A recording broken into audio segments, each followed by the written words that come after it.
Chapter 7. Collision and Understanding. The week following Ibrahiim's revelation in assembly had turned Lakemba High into an emotional minefield.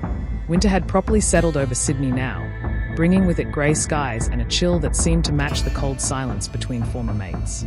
Friday afternoon cricket practice had become particularly tense. Michael still showed up, but he'd moved to a different practice group, leaving Ibrahiim to bowl alone at the nets. The rhythmic thud of leather on willow that had once brought them together now marked the distance between them. You can't ignore him forever, Sarah, their history teacher, had overheard Michael telling Ahmed during class. He's still the same person, is he? Michael had responded, loud enough for Ibrahiim to hear. Everything we thought we knew about him was built on lies. The confrontation, when it finally came, happened at the local cricket oval where they'd spent countless weekends. Ibrahiim had gone there to practice alone, the repetitive motion of bowling helping to clear his head. He didn't expect to find Michael there, sitting on the boundary, clearly waiting for him. Right, Michael said, standing up as Ibrahiim approached. Let's sort this out. The winter sun hung low in the sky, casting long shadows across the pitch. A few magpies warbled in the nearby gum trees, providing an oddly peaceful backdrop to the tension. 3 years, Michael began, his voice tight. 3 years of friendship, of sharing everything. My family treated you like one of our own. And all this time, I didn't know, Ibrahiim cut in. I found out the same day you did. Well, a few months before, but I was trying to process it myself. Process what? That you're actually Jewish. That your whole identity as a Palestinian was some sort of act. The words hit Ibrahiim like physical blows. It's not that simple, mate. Don't call me mate, Michael snapped. Mates don't keep secrets like this. A group of younger kids playing on the adjacent field fell silent, sensing the tension. The late afternoon light painted everything in shades of amber and shadow, like a scene from a film about to reach its climax. You think this was easy for me? Ibrahiim's voice rose. Finding out that everything I thought I knew about my family history was only part of the story. That my grandfather had to hide who he was just to survive. Your grandfather? Michael laughed bitterly. The one who supposedly chose to become Palestinian? Do you know what that sounds like to actual Palestinians?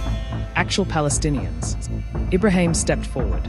My family lived there, loved there, suffered there just like yours did. Being Jewish doesn't change that, doesn't it? Michael's face was flushed. Tell that to Ahmed's family. Tell that to everyone back home. Back home. Ibrahiim gestured at the Sydney skyline visible in the distance. We're in Australia now. Isn't this supposed to be different? Isn't this where we can be more than just our parents' conflicts? The mention of Australia seemed to shift something in the air between them. A flock of cockatoos screeched overhead, their raucous calls momentarily drowning out the tension. You know what my dad always says about Australia? Michael said, his voice quieter now. He says it's where we can choose who we want to be. But choice means honesty, Ibrahiim. It means trust. I'm being honest now, Ibrahiim replied, pulling out the Star of David pendant. This is part of who I am. So is being Palestinian. So is being Australian. Why can't all of those things be true? Rachel, who had been walking home from school, approached cautiously.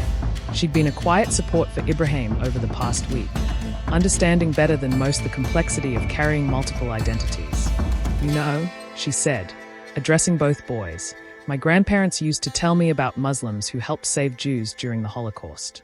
They said those stories were as important as the stories of suffering, because they showed that humanity could transcend divisions. Michael turned to look at her, then back at Ibrahiim. The cricket oval had emptied now, leaving just the three of them in the fading light. Remember that first day you moved here? Michael asked suddenly. When I taught you how to hold a cricket bat properly. Ibrahiim nodded, the memory clear as yesterday. You were rubbish, Michael continued, a ghost of a smile playing at his lips. But you kept trying. Every day, you kept trying until you got it right. Still not as good as you, Ibrahiim offered.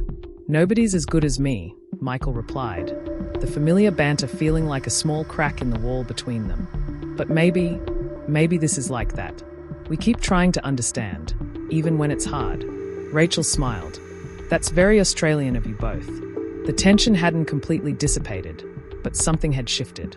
The truth, once spoken, had lost some of its power to divide. I'm not saying I understand everything, Michael said finally, But maybe that's okay. Maybe understanding takes time.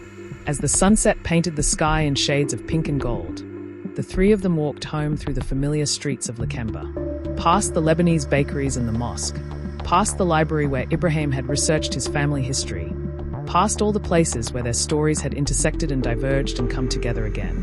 Tomorrow would bring its own challenges, but for now, in the gathering darkness of a Sydney winter evening, they had taken the first steps towards something new, an understanding that identity, like Australia itself, could be big enough to hold many truths.